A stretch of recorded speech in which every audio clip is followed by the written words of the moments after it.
धनतेरस त्योहार है हमारा। ये जो हमारा ये पुराना जो पाली का नाम है, जो धनतेरस है, ये पुराना नाम है, पाली का नाम है। पुराना नाम है, इसका मतलब ये है कि जो परंपरा रही है ये समड़ों की रही है। ये समड़ों का इतिहास रहा है, जो ये धनतेरस हम मनाते थे, जो सदियों से चली आ रही है।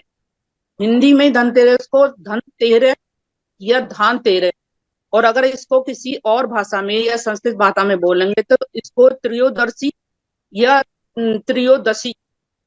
तो धनतेरस या धान तेरस पूरी तरह से पाली का शब्द है, पाली का नाम है, और ये हम समड़ों की, कहीं ना कहीं हम समड़ों की ही परंपरा है जो ये धनतेरस हम मनाते हैं। ना ही ये हिंदी का नाम है, ना ही ये संस्कृत का नाम है।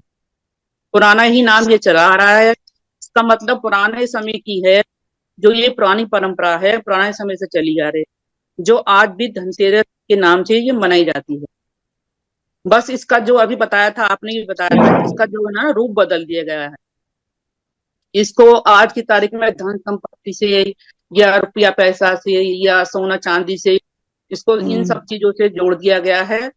और जो हम समड़ो, जो हम आजकल की जो चकाचौंध वाली जो दुनिया है, आप मार्केट में जाकर देखें, इतना मतलब इतने महंगे महंगे गिफ्ट, इतनी इतनी महंगी मिठाइयाँ, इतने महंगे महंगे आइटम, जो लाइटें भी इतनी महंगी महंगी।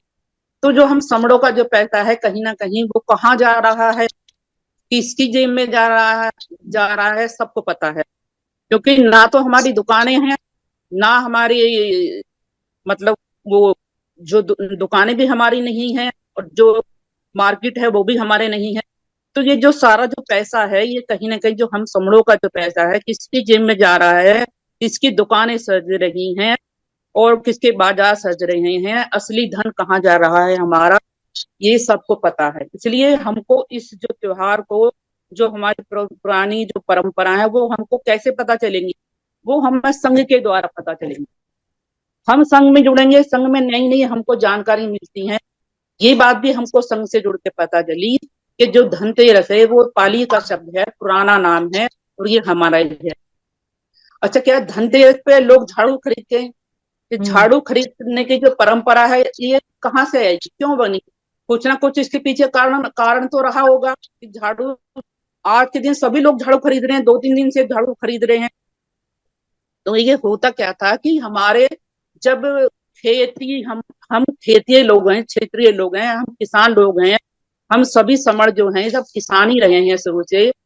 तो जब खेती करते थे और जो भी फसल होती थी, तैयार होती थी, तो उस फसल को जब निकाला जाता था, या उस फसल को मतलब बुहारते थे, या उसको जो दाएं चलाते थे, बोलते बैलों के द्वारा फसल को नीचे डाल के उस पर बैलों को चलाते थे, तो वो भूसा अलग हो जाता था उसका, और जो अन्न होता था वो अलग हो जाता था।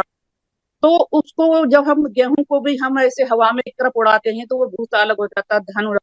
तो कहीं ना कहीं उसको इकट्ठा करने के लिए, जो जो गेहूं होता है उसको अलग करने के लिए, या भूसे को अलग कर, कहीं ना कहीं झाड़ू की जो जरूरत पड़ती थी। वैसे ही जब हमारे चावल की फसल होती थी, तो चावल की फसल जो पराली होती थी, उसको पटक पटक के ऐसे अलग किया जाता था, धान को और उसको, पराली को। तो वो जब बिखरता था, जो वो उसको इकट्ठा करने के लिए सब लोग झाड़ू अपनी, कोई लोग कैसे बनाते थे, कोई लोग कैसे बनाते थे, तो वो झाड़ू बनाते थे। तो जो झाड़ू की परंपरा है, आज के समय में जब धान, पहले बरसात में धान बोया जाता है, अब तैयार होकर आता है वो, तो उसको जब धान को निकाला जाता है, तो कहीं ना कहीं वो परंपरा हमारी पुरानी है कि हमें झाड़ू खरीदने।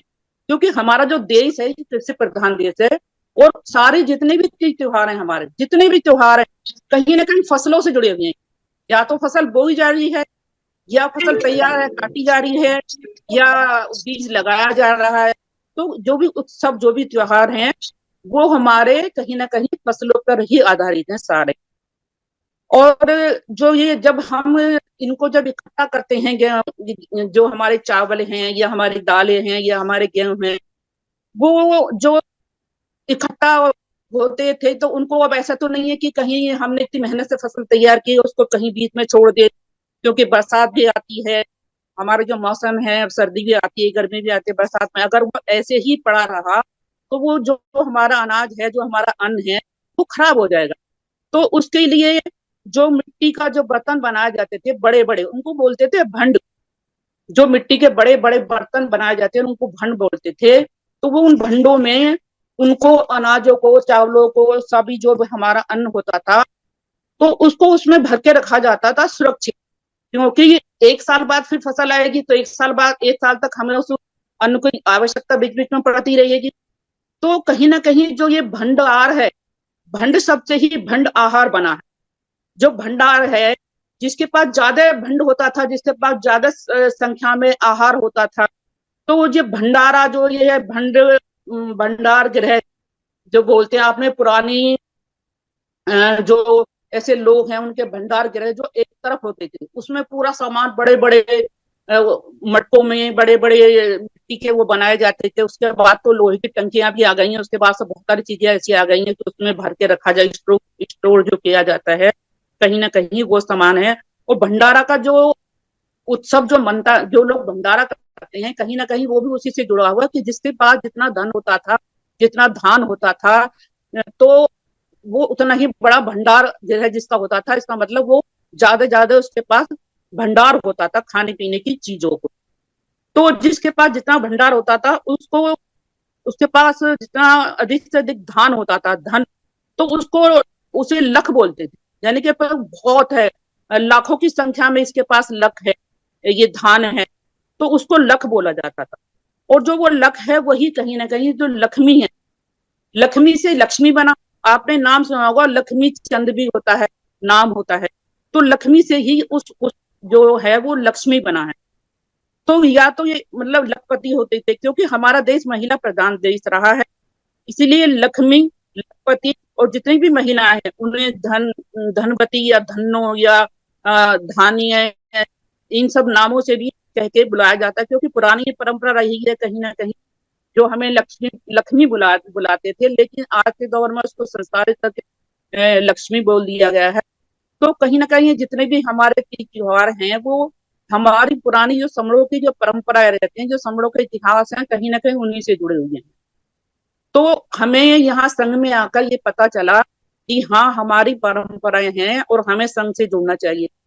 और बहन जी, मैं एक बात और कहना चाहती हूँ कि अभी जो हमारी दीपावली आ रही है, तो हम छोटा मोटा लेने देने का, गिफ्ट का हम तो करते ही हैं कि हमें, जब हम समाज में रहते हैं तो थोड़ा बहुत हमें कुछ ना कुछ अपने समरों को, जैसे दिवाली मनती आ रही है, तो हमें छोटे मोटे गिफ्ट के साथ जो हमारा समर ग्रंथ है, मैं समर हूँ, उसको हमें एक भेंट के रूप में या एक गिफ्ट के रूप में हमें हमें समरों को देना चाहिए। हर घर घर तक हमें समर संघ को, मैं समर हूँ की पहचान को पहुंचाना चाहिए। ये हम हर जो हमारे जो समर संघी भाई बहन जुड़े हुए हैं, हम सबकी जिम्मेदारी बनती है। क्योंकि काम करने के लिए कोई अलग से नहीं आएगा, कोई बाहर से नहीं आएगा। जितने भी हम यहाँ 100 लोग जुड़े हैं या 200 लोग जुड़े हैं, हम सबको मिलकर ही काम करना। अगर 200 लोग भी 200 घरों में समर ग्रंथ पहुंचा देंगे तो 400 घरों में पहुंच जाएगा। तो इसलिए हमको ये कोशिश करनी चाहिए कि इस दीपावली पर या किसी भी त्योहार पर हमें समर ग्रंथ भेंट करते रहना चाहिए। अगर मेरे वक्तव्य में कुछ गलती हुई हो तो मैं संघ से क्षमा चाहती हूँ। संग